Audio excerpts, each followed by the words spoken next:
The story of the old-fashioned, like many veritable classics, the origins of this cocktail are shrouded in the mists of time.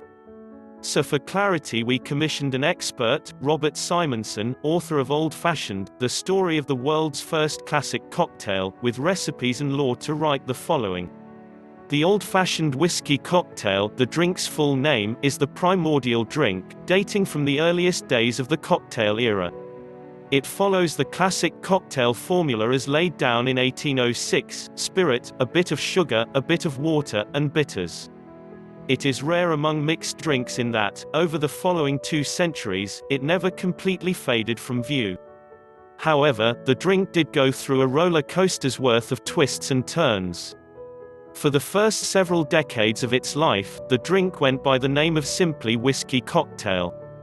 During this period, it was served up, and without ice, and was considered a matutinal cocktail, that is, it was commonly drunk in the morning as an eye-opener.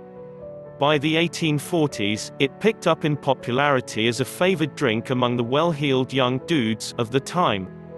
Beginning in the 1870s, bartenders, bewitched by the new liqueurs available to them, began making improved whiskey cocktails, spiked with dashes of absinthe, curacao, maraschino liqueur, chartreuse and other potions. This led to a revolt among old-school imbibers, who began to call out for old-fashioned whiskey cocktails, that is, the standard formula of whiskey, bitters, sugar, water. Thus, the name by which we now know the drink came into being. Various people and bars have, over the years, claimed to have invented the old-fashioned, the most noted, and persistent boast coming from Louisville's private Pendennis Club, which was founded in 1881. All have been debunked. As the old-fashioned began life as a cocktail in its most elemental form, any meaningful authorship of the drink will likely never be established. For reasons that are unclear, the old-fashioned took a different form than the old whiskey cocktail. It was now served in the glass in which it was prepared. A short, heavy-bottomed glass which came to be known as an old-fashioned glass, was made with lump sugar, not syrup, which was pulverized into syrup by the use of a muddler, now an all-important tool in the creation of the cocktail, and was served on the rocks. It was now enjoyed as a sipping drink, not the knockback it was of old. It kept to this form in the late 19th century and early 20th century and was wildly popular. Following the repeal of Prohibition in 1933, the old-fashioned again underwent an alteration. The cocktail was now commonly made with fruit, typically an orange slice and maraschino cherry, though pineapple was also often drafted into use. Sometimes, the fruit was muddled at the bottom of the glass. Again, the causes of this change are obscure.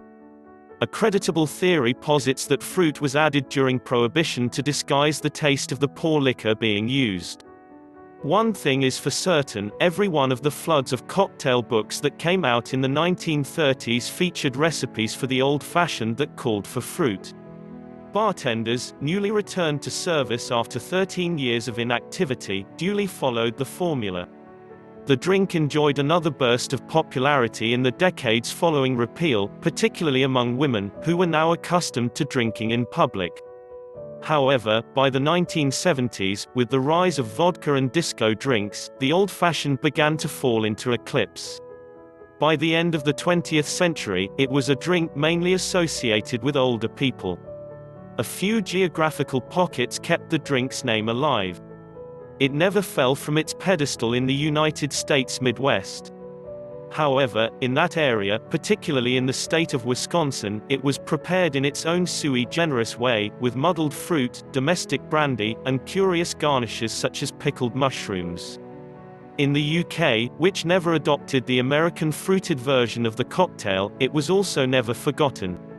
However, bartenders favored an unusual, stirred-down version of the drink, in which the whiskey and ice were added gradually, and preparation could last as long as 5 minutes. This method has been traced back to Dick Bradsell, who credits his early mentor Ray Cooke with instructing him to make it that way. Both Cooke and Bradsell are acolytes of David Embry's The Fine Art of Making Drinks, in which a lengthy execution of the old-fashioned is advocated. The old-fashioned returned to its 1880s form during the first decade of this century, when cocktail historians and bartenders uncovered old cocktail manuals and the recipes they contained. The best cocktail bars began serving the drink, sans fruit, and the old-fashioned once again entered an era of wide popularity, among young and old drinkers alike. Literally hundreds of new variations on the old-fashioned formula also began to crop up. Among these, a few emerged as modern classics, including Phil Ward's Tequila and Mezcal-laced Oaxaca Old Fashioned and Don Lee's bacon-flavored Benton's Old Fashioned. The Pendennis Club in his 1931 Old Waldorf bar days, Albert Stevens Crockett, writes of the Old Fashioned, this was brought to the Old Waldorf in the days of the sit-down bar, and was introduced by, or in the honor of, Col James E. Pepper, of Kentucky, a proprietor of a celebrated whiskey of the period. It was said to have been the invention of a bartender at the famous Pendennis Club in Louisville, of which Colonel Pepper was a member. Crockett would appear to corroborate the old-fashioned being created by a bartender at the Pendennis Club in Louisville. The club maintains that the bartender was Martin Cuneo and that he made the drink for a Kentucky colonel and bourbon distiller named James E. Pepper sometime between 1839 and 1395. In those days the clubhouse was situated at the old Belknap family mansion located between 3rd and 4th Streets on the south side of Walnut Street, now Muhammad Ali Boulevard, in Louisville. This was torn down and replaced by the current opulent Georgian clubhouse, located about a block to the east, at 213 West Walnut Street, which opened in late 1923. There are numerous references to the old-fashioned that predate that drink Martin Cuneo made for Colonel Pepper, so the Pendennis Club cannot be the drink's birthplace. The club accepts that the drink's origin predates 1339–1395 but maintains that Martin Cuneo created the version of the old-fashioned with added muddled fruit and sugar syrup. So it's certain that the old-fashioned was not created at the Pendennis but perhaps the fruity version of the drink, which became the regular way the drink was served for decades in America, was invented at the Pendennis. I have a fondness for the Pendennis and have enjoyed drinking old-fashions at the club, so I'd very much like to believe that at least the fruity version of the old-fashioned originated there. Sadly, apart from a 2009 paper produced by the club, there is no known evidence to support this, and the recipe as given by Crockett in Old Waldorf bar days has no mention of muddled fruit, so discrediting the only supportive evidence there is. More damning is the 1914 drinks book published by Jacques Straub, a former manager at the Pendennis Club, which omits fruit in the old-fashioned entry and makes no mention of the cocktail being created at the club where he worked for 2 decades.